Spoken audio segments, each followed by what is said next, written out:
Good morning student. BSTC first year के paper environment study teaching के अंतर्गत आज हम देखने वाले हैं सर्वे कार्य। सर्वे कार्य यानी कि हमारा जो कल का टॉपिक था कि सामुदायिक संसाधन जो है वो बालक के अधिगम या शिक्षण प्रक्रिया में एक भागीदार या महत्वपूर्ण संसाधन है। अब बात यह होती कि इन महत्वपूर्ण संसाधन हमने सारे सामुदायिक संसाधनों को देखा, इनके महत्व को समझा। हमने चीज समझा कि ये बालक के अधिगम प्रक्रिया को प्रभावी बनाने के लिए या उसके अधिगम में किस तरह से महत्वपूर्ण है। लेकिन प्रश्न ये उठता है कि इन सामुदायिक संसाधनों के नजदीक बालक को कैसे लाया जाए, क्योंकि इनका उपयोग किस तरह से किया जाए कि जिससे इन संसाधनों के माध्यम से बालक स्वतः ही ज्ञान को अर्जित कर सके या सीख सके। तो उसके कई तरीके हैं कि विभिन्न ऐसे तरीके हैं जिनका उपयोग करते हुए हम बालक को शिक्षा अधिगम के या इन सामुदायिक संसाधनों के नजदीक ला सकते हैं, उसको शिक्षा में अधिगम में सहायक भागीदार बना सकते हैं। तो सबसे पहला जो हमारा आज का मेथड है उसमें है जो तरीका है वह है सर्वे कार्य, यानी कि सर्वे मेथड। ये वह तरीका है जो कि एक तरह से कहा जाए, अगर हम आम अनुसंधान के दृष्टिकोण से बात करते हैं तो एक बड़े जनसमूह पर यदि किसी चीज का हमें पता लगाना है तो उसके लिए हम सर्वे मेथड का उपयोग करते हैं, जिसमें कि उस जनसमूह के कुछ निश्चित प्रतिनिधियों का चुनाव करके और उसके ऊपर हम जिस चीज की जानकारी प्राप्त करना चाहते हैं उससे संबंधित जो भी विधि हमने ली है, प्रश्न विधि ली है या साक्षात्कार लिया है, प्रश्नावली ली है, जो भी लिया उसका अप्लाई करके और उसमें अपने आंकड़ों को एकत्रित करते हैं। अब इतने बड़े मेथड को तो हम छोटे बच्चों के साथ या विद्यालय बच्चों के साथ उपयोग में नहीं ला सकते। तो अब यहाँ पर आवश्यकता है कि सर्वे मेथड जिसका उपयोग करते हुए बालक के अधिगम की प्रक्रिया को प्रभावी और रोचक बनाया जाता है। अब बालकों के लिए जो सर्वे मेथड की बात आती है तो उसमें ये बात स्पष्ट होती है कि विद्यालय में पुस्तकों में बहुत सारी ऐसी विषय वस्तु होती है जिनको कि पाठ्य पुस्तकों में स्थान नहीं होता है, कि पाठ्य पुस्तकों में उनके बारे में नहीं लिखा गया होता है, लेकिन उसके बारे में जानकारी होना एक बालक के लिए अनिवार्य होता है। क्यों कि चाहे वो एक बौद्धिक विकास के दृष्टिकोण से देखा जाए, भविष्य में योजना निर्माण के दृष्टिकोण से देखा जाए या स्वयं के विकास के दृष्टिकोण से देखा जाए, कुछ ऐसी बातें होती हैं जिनका पता होना एक बालक के लिए अनिवार्य है, लेकिन उनका उल्लेख पुस्तकों में, पाठ्य पुस्तकों में नहीं होता। तो ऐसी जानकारी या ऐसे विषयों के बारे में पता लगाने के लिए सर्वे मेथड का उपयोग किया जाता है। सर्वे मेथड के अंतर्गत सर्वे कार्य के माध्यम से बालक जो ऐसे विषय वस्तु है जिसके ऐसी विषय या ऐसा तथ्य है जिसके बारे में वो जानकारी हासिल करना चाहता है, तो उससे संबंधित वह अपने क्षेत्र के कुछ लोगों से, जहां से भी वो जुटा, जिस भी विषय को उसने लिया है उससे संबंधित सूचनाओं को एकत्रित करता है। उसके आधार पर वह आंकड़े एकत्रित करता है। आंकड़े एकत्रित करने के बाद उनका विश्लेषण करता है। विश्लेषण करने के बाद कुछ निश्चित निष्कर्ष निकालना सीखता है। अर्थात कि एक तरह से वह जब स्वयं किसी कार्य को, जैसे कि व्यवसाय करने जा रहा है, नई स्थाने, नई जानकारी है, तो वो सर्वे मेथड का उपयोग करेगा कि वह समाज में कौन से व्यवसाय की अधिक महत्व है या बहुत अधिक इस समय चल रहा है, जिसका कि उपयोग जिसको वो स्वयं भी भागीदार होकर और समाज की आवश्यकताओं की वो पूर्ति कर सकता है।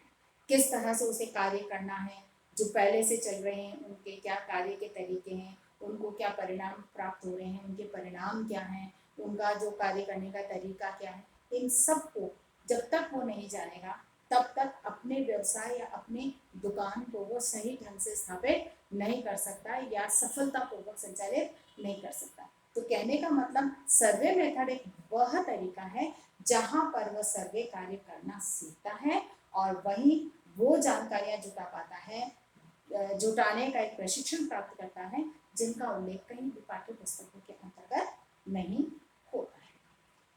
अब सर्वे कार्य में जो है सबसे बड़ी चीज है कि हम इसे एक उदाहरण के माध्यम से समझेंगे कि इस सर्वे कार्य बालक किस तरह से कर सकता है। जैसे कि हमने कहा कि एक विद्यालय में हमने बच्चों को कहा कि हम उनको 2 प्रकार की जानकारियां एकत्रित करनी है कि उनके पहला जो है वह है उनके गांव में कुल कितने परिवार रहते हैं, उनके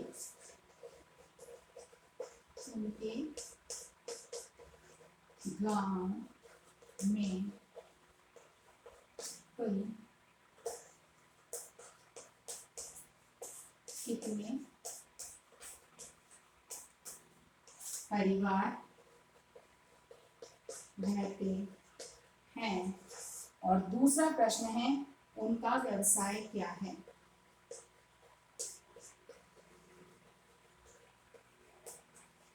व्यवसाय क्या है, ठीक है ना।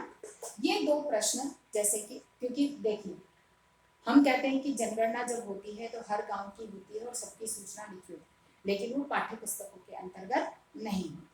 पाठ्य पुस्तकों में कॉमन जो जितनी कुल जनसंख्या है पाठ्य पुस्तकों के अंदर उसका उल्लेख नहीं होता है, जो सरकारी दस्तावेज है उसके अंतर्गत इनका उल्लेख किया गया होता है। पाठ्य पुस्तकों में तो भारत की या राज्य की जनसंख्या लिखी हुई होती है या किसी जिले ग्राम या पंचायत की जनसंख्या का उल्लेख उसमें नहीं होता है।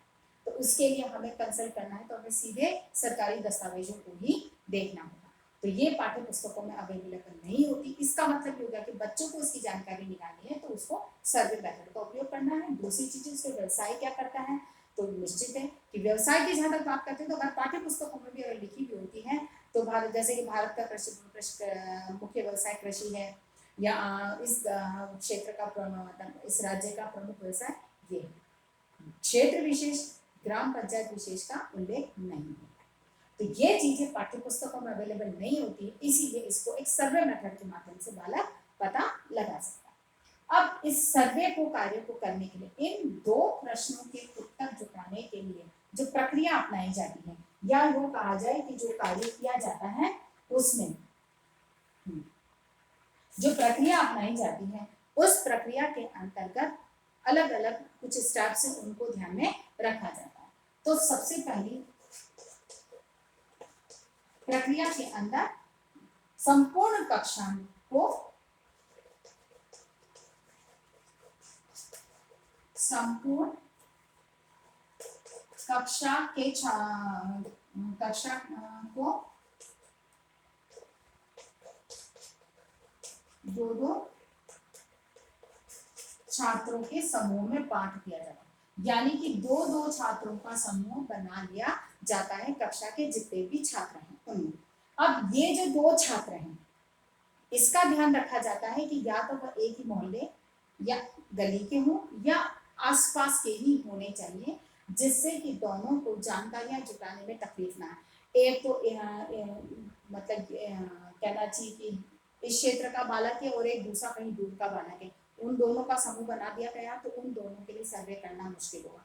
इसीलिए अनिवार्य है कि एक ही मोहल्ला या गली के या आसपास के ही बच्चे 2-2 बच्चे होने चाहिए।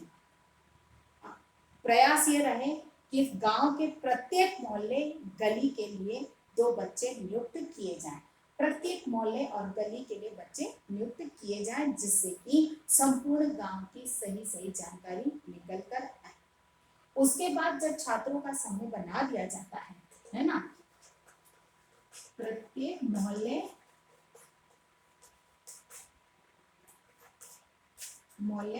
या गली के लिए एक समूह अनिवार्य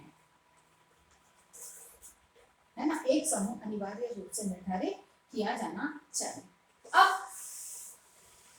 क्या होगा कि इन बच्चों को कहा जाएगा कि आपको मतलब कि 8 से 10, दूसरे स्टेप में क्या होगा कि सेकंड स्टेप के अंदर बच्चों को 8 से 10 परिवारों से बात करनी है।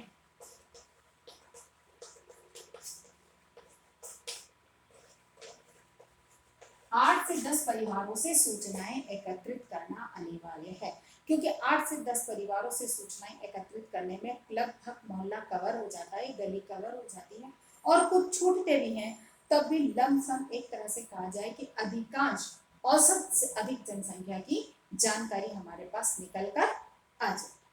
अब इसके बाद में क्या होगा कि प्रत्येक मोहल्ले और उसके जो है इसमें ये अवश्य इसमें रहता है कि ये ध्यान रहे कि बालक आठ कम से कम 8 से 10 घरों का सर्वे अवश्य करें। सर्वे करने के बाद एक तालिका का निर्माण किया जाए। अब वो तालिका क्या होगी? तालिका क्रम संख्या, दूसरा है परिवार के मुखिया का नाम,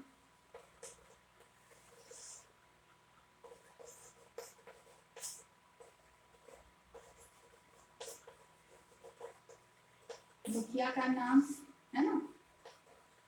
फिर बाद में आ गया परिवार का व्यवसाय,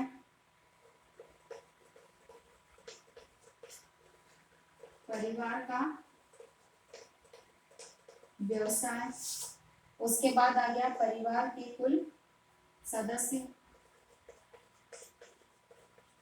परिवार में कुल सदस्य, ठीक है। मकान, मकान कच्चा पक्का जो भी है वो लिखा जाए, ठीक है। फिर जलाने के लिए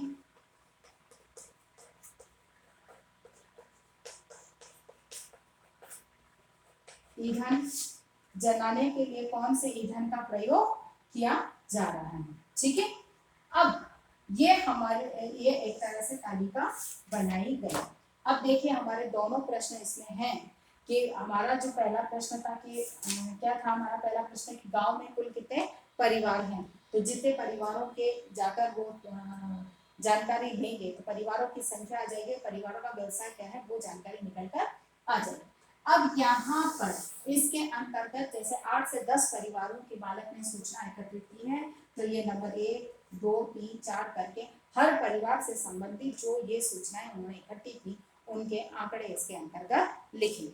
लिखने के बाद अब ये एक निष्कर्ष या विश्लेषण करेंगे कि जिस मोहल्ले में वो गए थे उस मोहल्ले में कुल कितने परिवार हैं, परिवार के व्यवसाय क्या है, परिवार में कुल कितने सदस्य हैं, उनका कच्चा मकान है या पक्का मकान है, और ईंधन आदि जलाने का कौन सा ईंधन का वो उपयोग करते हैं, जैसे लकड़ी है, गोबर के कंडे हैं, या फिर कोयला है या गैस है, तो किसका इस्तेमाल करते हैं वो चीज़ स्पष्ट रूप से सामने निकल कर आ जाती है। अब यहाँ ये पता चल जाता है कि कुल कितने परिवार ऐसे हैं जो कच्चे मकानों में रहते हैं, कुल कितने परिवार ऐसे हैं जो पक्के मकानों में रहते हैं, ईंधन कितने ऐसे हैं जो लकड़ी यूज़ करते हैं, गोबर का कंडे यूज़ करते हैं या गैस यूज़ करते हैं, ये चीज़ समझ में आ जाती है कि कुल परिवार कितने हैं जो संयुक्त हैं, एकल है, तो ये सारी जो एक जानकारी है वह निकल कर आ जाती है। और परिवार का व्यवसाय क्या है वो चीज़ तो पता चल जाता है कि इस गांव में अधिकांश लोगों का व्यवसाय क्या है। एक तो ये, यानी कि इस सर्वे के माध्यम से हमारे दोनों प्रश्नों के उत्तर स्पष्ट रूप से निकल कर आ गए। अब यदि यह कि आवश्यक संसाधनों की उपलब्धता, संसाधनों की आवश्यकता पर अगर हम इसमें और ऐड करते हैं, तीसरा प्रश्न और ऐड कर लेते हैं कि आवश्यक संसाधनों की जो है आवश्यकता, तो आवश्यक संसाधन में हमने यहाँ पर ईंधन को लिया है, तो अब हमें यहाँ पर पता चल जाएगा कि पहली बात तो कितने लोगों का ऐसा व्यवसाय है जो ईंधन उपलब्ध कराते हैं, ठीक है।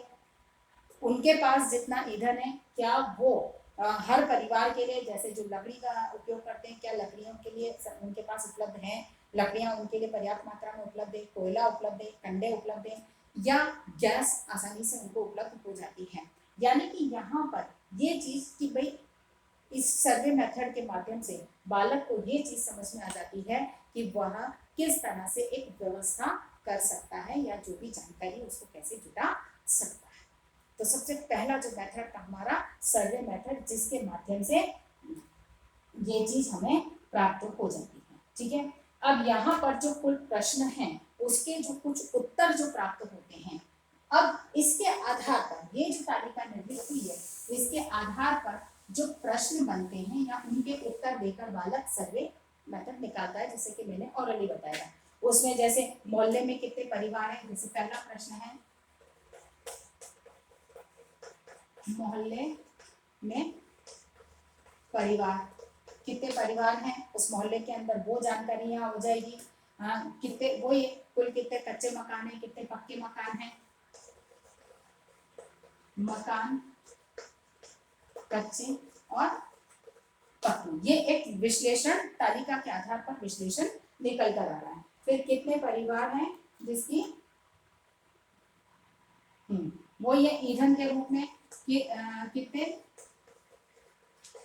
लकड़ी गोबर कंडे और गैस, कितने परिवार हैं जो इनका उपयोग करते हैं, क्योंकि हमने तालिका के अंदर एक परिवार वाइज सूचना लिखी थी। अब यहाँ पर मोहल्ले की एक समग्र सूचना यहाँ पर हमारे सामने आती है। फिर बातें हैं कितने परिवार ऐसे हैं जो मिट्टी के तेल या ईंधन का ठीक है, ये चीज मतलब गोबर गैस और मिट्टी का तेल है ना, मिट्टी का तेल, यानी कि ये चारों प्रकार की हमारे पास निकल कर आ जाती है। फिर अधिकांश लोगों का व्यवसाय क्या है ना,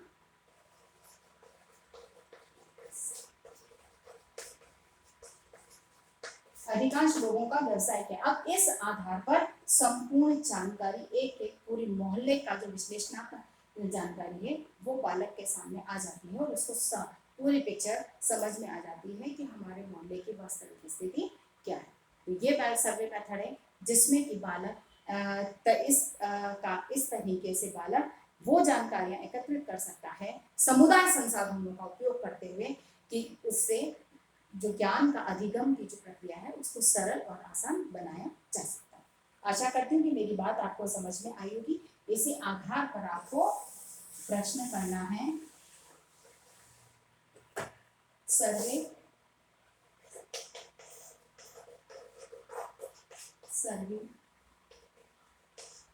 कार्य द्वारा